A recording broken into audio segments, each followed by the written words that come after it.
Just because some people are called by a term meaning black does not necessarily prove they were what we now call black. Of course, it does not mean that they were not people of color either. In ancient times, just as folks did in the old frontier societies, people often were given names that reflected their personality, where they were from, or their appearance. Some ancient writers say that the Egyptians and Ethiopians were black. But what do they mean? How black were they? Were they merely darker than those doing the writing?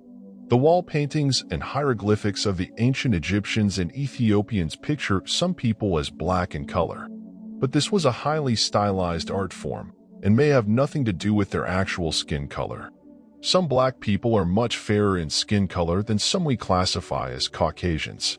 There are also social and legal definitions based on the percentage of African or Negro blood people have in their ancestry. It was not so long ago that certain states had laws that stated that someone was a Negro if the person had even a single black ancestor. Physical appearance did not matter. These are some of the difficulties of trying to determine if people in the Bible are what today we consider black. It is therefore irresponsible to draw superficial conclusions either for or against a black presence in the scriptures. But this did not stop scholars and theologians, who surely should have known better, from suggesting that all people in the Bible were white, and that the Bible record excludes the Asian and Negro races, a conclusion that is not true. The Adamite view. The Adamite view is the Orthodox Jewish, Christian, and Islamic view. It is based, for Christians, on Acts 17 verse 26, which states that God made all people from one original bloodline, or one source. This, we emphasize, is the only view that is consistent with the true message of Scripture. Nevertheless, these other hideously distorted ideas have been promulgated, and some still have a degree of influence even today. The overall and surely indisputable message is that God has created us all in His image and has included all members of the human race in the saving work of His Son. Nowhere does the Bible give any indications that black people, or any people, whether of color or not, are outside the embrace of His love. But the fact remains that people have believed and taught this error, and sadly, it has been a teaching that still affects the way many of us think about each other, and perhaps even ourselves.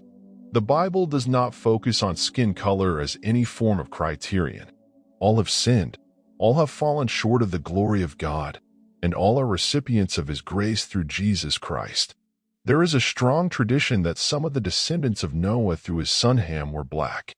Ham had a son named Cush, which means black in Hebrew. Cush is the most common term designating color in reference to persons, people, or lands used in the Bible. It's used 58 times in the King James Version. The Greek and Latin word is Ethiopia. In classical literature, Greek and Roman authors describe Ethiopians as black.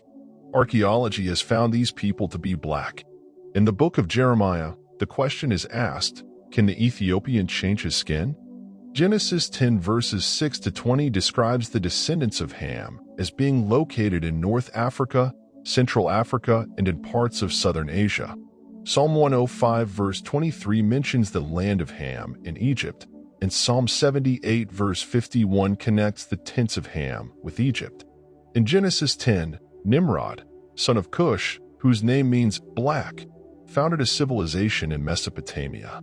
In Genesis 11, Abraham was from Ur of the Chaldees, a land whose earliest inhabitants included blacks. The people of the region where Abraham came from can be proven historically and archaeologically to have been intermixed racially. Origins of blacks in the Bible. Noah had 3 sons, Ham, Shem, and Japheth. Ham is the origin of dark-skinned people. Ham literally means dark or black. Ethnicity of Adam. Much speculation exists concerning Adam's skin tone. Adam in Hebrew is Adam, which means of red earth. Adam is also translated to mean human, the prefix hu means colored. Sons of Ham. Ham is considered the patriarch of the black race. His son Cush is progenitor of the Ethiopian people. Son Mizraim is the progenitor of Egypt.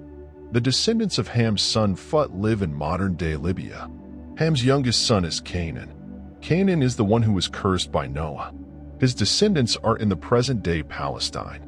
7 famous figures with African origin: Jethro, Joshua, David, Solomon, the wise men, Ethiopian eunuch, Jesus Christ. Jethro, father-in-law of Moses, was a Midianite. Midianite is an archaic term for Cushan or Ethiopian. Joshua was from the tribe of Ephraim. Ephraim was the youngest son of Joseph and his Egyptian wife. So, there you have it. The Bible has a rich history of the world with everyone having equal chance to be saved. And also Jesus Christ happens to have roots in Africa.